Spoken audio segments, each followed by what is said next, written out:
Kenaikan gaji PNS 2021 masih dalam tahap penggodokan. Pemerintah berencana menyusun ulang formasi gaji dan tunjangan para abdi negara. Tentu kenaikan gaji PNS 2021 akan bergantung pada hasil formula penghitungan yang baru. Sementara saat ini, gaji PNS 2021 masih diatur dalam Peraturan Pemerintah PP Nomor 15 Tahun 2019. Penyusunan ulang gaji PNS tengah dalam rencana Badan Kepegawaian Negara (BKN). Gaji PNS akan diatur ulang dari sebelumnya banyak komponen menjadi hanya gaji dan tunjangan saja. Kemudian, skema gaji akan ditentukan berdasarkan beban kerja, tanggung jawab, dan risiko pekerjaan. Sedangkan, skema tunjangan terdiri dari tunjangan kinerja dan tunjangan kemahalan. Selain itu, tunjangan kinerja akan didasarkan pada capaian kinerja masing-masing PNS. Serta, tunjangan kemahalan dihitung dari indeks harga yang berlaku di daerah masing-masing. Sementara, tunjangan kinerja Tukin 2021 masih diatur dalam Peraturan Presiden Perpres Nomor 37 Tahun 2015. Adapun, tunjangan terendah ditetapkan sebesar Rp5.361.800 untuk level jabatan pelaksana, dan tertinggi sebesar Rp117.375.000 untuk level jabatan tertinggi, misalnya Eselon 1 atau Direktur Jenderal Pajak (DJP). Selain itu, pemerintah memberikan keistimewaan bagi pegawai negeri sipil yang bertugas mengurus anggaran pendapatan dan belanja negara (APBN) dengan memberikan tunjangan khusus. Hal ini diatur dalam Perpres Nomor 3 Tahun 2021, Perpres Nomor 4 Tahun 2021, Perpres Nomor 5 Tahun 2021, dan Perpres Nomor 6 Tahun 2021. Menurut Deputi Bidang Pembinaan Manajemen Kepegawaian BKN Haryomo Dwi Putranto, aturan gaji baru PNS akan berlaku bila semua instansi telah melaksanakan 1. Penyusunan analisa jabatan sesuai perkembangan yang ada saat ini. 2. Sudah selesai melakukan evaluasi jabatan, dan 3. Anggaran sudah disesuaikan dengan kemampuan keuangan negara. Hal yang sama juga berlaku untuk ASN lainnya, baik TNI maupun Polri. Jika belaidnya rampung dan disetujui, maka kenaikan pendapatan ASN akan mulai berlaku pada tahun 2021. Selama ini, pendapatan bulanan take home pay PNS berasal dari komponen gaji pokok plus berbagai macam tunjangan, di mana tunjangan paling besar abdi negara berasal dari tunjangan kinerja atau Tukin.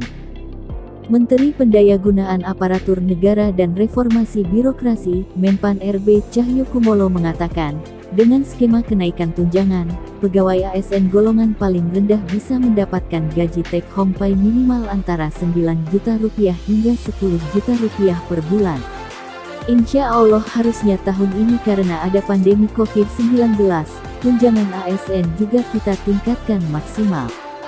Jadi pegawai paling rendah ASN itu bisa minimal Rp9 hingga Rp10 juta, kata Cahyokumolo dikutip dari Kompas TV. Cahyo mengatakan, kenaikan tunjangan ASN baik PNS maupun anggota TNI dan Polri ini tidak diikuti oleh kenaikan gaji pokok. Dengan kata lain, pemerintah hanya melakukan perubahan pada skema tunjangan yang akan diterima. Selama ini, tunjangan terbesar ASN, baik PNS maupun TNI Polri berasal dari tunjangan kinerja atau Tukin. Sebab, skema yang diberikan pemerintah berupa kenaikan dana pensiun. Menurut Cahyo, kenaikan dana pensiun tersebut sudah dihitung oleh pihak Kemenpan RB dengan PT Taspen Persero atau dana tabungan dan asuransi pegawai negeri. Ini saya kira tugas kami di Kemenpan RB dan Ibu Menteri Keuangan, Sri Mulyani, bahwa memang gaji pokok tidak mungkin naik karena menyangkut pensiun, ujar Cahyo.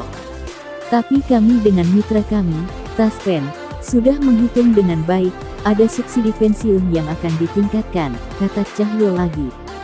Sementara itu, PIT Kepala Biro Hubungan Masyarakat, Hukum, dan Kerja sama BKN Paryono menjelaskan, proses perumusan kebijakan tentang gaji, tunjangan, dan fasilitas PNS merujuk pada amanat pasal 79 dan 80 Undang-Undang ASN hanya terdiri dari komponen gaji dan tunjangan. Formula gaji PNS yang baru akan ditentukan berdasarkan beban kerja, tanggung jawab, dan risiko pekerjaan. Implementasi formula gaji PNS ini nantinya dilakukan secara bertahap. Sementara formula tunjangan PNS meliputi tunjangan kinerja dan tunjangan kemahalan. Rumusan tunjangan kinerja didasarkan pada capaian kinerja masing-masing PNS, sedangkan rumusan tunjangan kemahalan didasarkan pada indeks harga yang berlaku di daerah masing-masing. Secara substansial, sistem penggajian berbasis pada harga jabatan berdasarkan pada nilai jabatan, di mana nilai jabatan diperoleh dari hasil evaluasi jabatan yang menghasilkan kelas jabatan atau tingkatan jabatan, yang selanjutnya disebut dengan pangkat. Pariono mengatakan pengaturan tentang pangkat PNS saat ini masih terkait dengan PP Nomor 7 Tahun 1977, sebagaimana telah diubah dalam PP Nomor 15 Tahun 2019 tentang gaji PNS. Begitu pula, dengan regulasi yang mengatur tentang gaji PNS 2021 memiliki keterkaitan erat dengan regulasi-regulasi lainnya, seperti jaminan pensiun PNS, jaminan tabungan hari tua PNS, dan jaminan kesehatan. Wacana kenaikan gaji aparatur sipil negara ASN, atau pegawai negeri sipil PNS seharusnya berlangsung tahun ini dan sudah direncanakan sebelum pandemi COVID-19. Pada tahun 2020 karena ada pandemi COVID-19, berbagai usulan ini dimoratorium untuk tahun 2020, kata Deputi Sumber Daya Manusia Kementerian Pan-RB Teguh Wijinarko melalui keterangan tertulis yang diterima cnnindonesia.com. Karena sempat tertunda, kata dia, usulan itu kemudian diproses kembali tahun ini. Namun ia menegaskan kebijakan tersebut dilakukan dengan mempertimbangkan kondisi keuangan negara. Ia mengatakan kenaikan gaji ASN dilakukan dengan meningkatkan besaran tunjangan kinerja. Unsur ini bisa naik sesuai dengan capaian reformasi birokrasi di masing-masing instansi.